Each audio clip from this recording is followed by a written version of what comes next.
You are listening to the Overthinker's Guide to Joy, episode 48. This is the one where we're going to talk about the power of your thoughts. Let's dive in. This is a podcast for overthinkers, overdoers, and overachievers who are tired of feeling overanxious and just want to feel better. I'm your host, certified life coach, Jackie Dukrenis. Hey there, and welcome back. So I hope everybody's enjoying their summer. Mine has been rather mellow and hot and a little quieter the last few months. And I think maybe because there was so much activity leading up to the summertime with graduations and reunions and family, and we had a ton of visitors, just kind of all the things. But summer has quieted down quite a bit. And while I welcome the decompression after all the events, it's interesting that I have a tendency to overthink when things get quiet. When I'm crazy busy, everything seems more normal. And like so many others, I kind of operate at my best when I'm juggling a lot of balls. So this has been a lifelong lesson for me to learn to lean into the quieter moments, embrace them, appreciate them. And my biggest challenge is to not go looking for things to fix. So a few weeks ago, I did an episode called, Are You Looking for Problems? And after this episode, I had several people reach out to me and say, oh my God, that's so me. I heard comments like, I've been in survival mode for so long with such huge responsibilities that when the chaos stopped, I found myself wondering what had gone wrong. Well, this is not unusual. It's super common for type A, overachievers, overthinkers to overanalyze things when things get quiet. Now, the tendency is really hypervigilance, and it's a learned behavior or a coping mechanism from our upbringing. At some point, we felt the need to manage, take care of, or mitigate chaos that was around us. And then we made it a habit and brought it into our adult lives, whether or not there was chaos or trauma that still existed. So when things get quiet because of a circumstance like work slows down, or we haven't connected to family or friends in a while, or we just don't have a big project to supervise or a crisis to manage, rather than embracing the peace, we end up waiting for the other shoe to drop. So instead of celebrating the calm, we think it's the calm before the storm. We think that there is something that we're neglecting or that we need to get ahead of. So we start to do one of two things. We either spend all of our peaceful, well-deserved rest searching for problems or worrying about problems that haven't happened yet. And as we all know, if you search for problems, you're likely to find them or create them. Now, this may look like something as simple as starting an unnecessary argument with someone you love, or becoming more judgmental of others, or becoming more judgmental of yourself. And this is something so many of us struggle with. So when a new client comes to me, they're often in crisis mode, or they are just looking to make a big change and don't know where to start. They feel stuck in something. And when we work together for a few months, they very quickly start to feel a shift within themselves. Their initial problems start to become less of a problem, and they start to take control back in their life. And they feel freer, happier, lighter. But when they are overthinkers, overdoers, people pleasers, as so many of my clients are, when they quell the chaos in their life, they start to feel discomfort in the new comfort. I know that's really weird, right? Why would you feel discomfort in comfort? Because we're not used to it. We don't allow ourselves to let down that guard. So they think something's wrong because everything is better. And then they worry they might be overlooking something. Or because they've let their guard down, they think something bad will sneak up on them. They've been wired for so long to stay hypervigilant, overly busy, and always putting out fires. They can't accept their new normal of tranquility or peace or calm. And I say this all because I see it time and time again. And it's something I still have to manage within myself too. So you've all heard me talk about the power of our thoughts.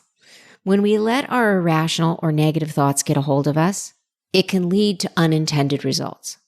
For example, the thought, things are too quiet, something must be wrong. And then we go searching for anything, past, present, future, that supports our theory. In other words, we create the result to match the thought, even subconsciously. So rather than letting that runaway train metaphorically derail our peace and tranquility with negative thoughts, we can simply choose another thought. And people always bristle when they first hear this concept. Everyone says, how can I go from a thought that makes me fearful or upset to just a random happy thought? I can't do that. And the answer is you're right. You can't do it. It's not a light switch. It's not a magic bullet. You have to work through the negative thoughts. You have to find the noisiest one, and you've got to question it, challenge it. You have to ask yourself, is this negative thought 100% true? What evidence do I have that it's 100% true? Could there be another explanation or outcome? And once you realize it's not usually, almost never, 100% true, it's just a thought. It's just a thought. So let me tell you a story that happened the other day. I'm driving down the highway. It was a gorgeous day, like 85 degrees. The sky was blue, big puffy white clouds, warm breeze. I could see the sparkling ocean in the distance. And at first I was thinking, wow, I am so lucky to live here and be able to take off early on Fridays and go play tennis with friends and then have dinner with my family. And then as I was driving, I could see how my thoughts started to shift. Like, well, maybe I shouldn't be taking Friday afternoons off. And I didn't plan anything for dinner, and now I need to go to the grocery store. Oh, and I forgot to schedule a doctor's appointment. And then I started thinking about my daughter going off to college next month. And then I started thinking about what life would be like as a true empty nester. And so my totally awesome Friday afternoon, beautiful summer day mood goes from complete contentment to guilty to slightly anxious in like a span of 2 minutes. In other words, I took a perfect opportunity to enjoy a moment and I let my brain hijack my good mood.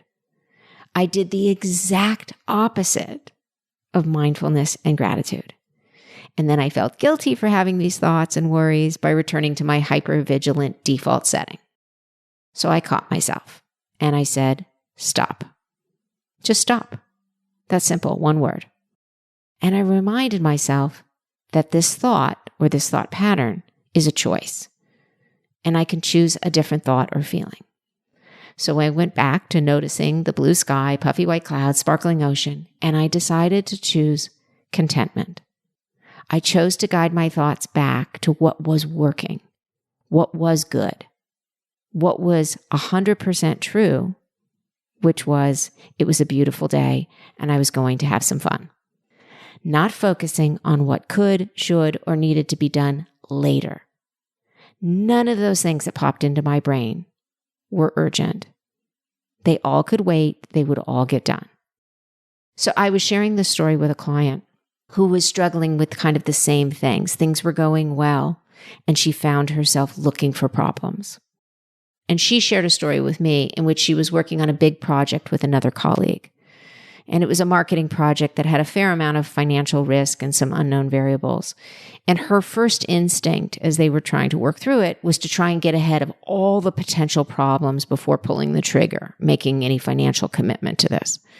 She wanted to anticipate everything that might go wrong before they even got started. And her partner on the project finally said, why don't we just trust our future selves that we'll be able to handle the problems as they come? Since this is not a life or death thing, we can problem solve as we go. And so she was sharing with me that she adopted this new thought. I trust my future self to be able to problem solve if and when the problems arise. I love that. I trust my future self to be able to problem solve when the problems arise. So there's two powerful thoughts of choice. Mine was, I choose contentment. I choose to be content right now. And hers was, I trust my future self to problem solve if I need to. So over the course of the weekend, every time I found myself or my mind wandering to worrying about something that might need to get done or could go wrong, I pulled my thought back to just that one thought. I choose contentment. I am content. So let me ask you this question. Are you in the middle of something that's challenging you? What thought or thoughts are you carrying about this circumstance? Can you distill it down to one really nagging, sticky thought? And then can you challenge that thought? Is it 100% true? Or could there be another thought or possibility about this circumstance? And what's an alternative thought you can choose? Or what's the feeling you would like to have about the circumstance? Is it confidence? Is it calm? Is it peace? Is it empowerment? Is it satisfaction? Because sometimes you can work from the feeling backwards to the thought. And then what thought would you need to have that feeling? Because the power is all in the thoughts and feelings. And that's where we create the results. And the best part of this is that power resides in you. And it's available to you 24/7. And it's not dependent on anybody's approval. It's your thoughts. You get to choose them. And you're just one thought away from a different result. How powerful is that? All right, friends, that's what I have for you today. So if there's something that's derailing your contentment or your happiness, or there's a project where you're thinking about all the problems, what's a different thought that you could think that would give you that sense of confidence or power or calmness? It's such a great opportunity to take control back in your life, to just pick one different thought today. I'm wishing you a great week, and bye for now. Thank you for listening to this episode of the Overthinker's Guide to Joy.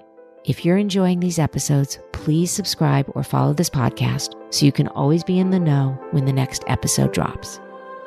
If you would like to learn more about working with me as a coach, you can connect with me through my website at jackiedecrenis.com. That's JACKIEDECRINIS.com.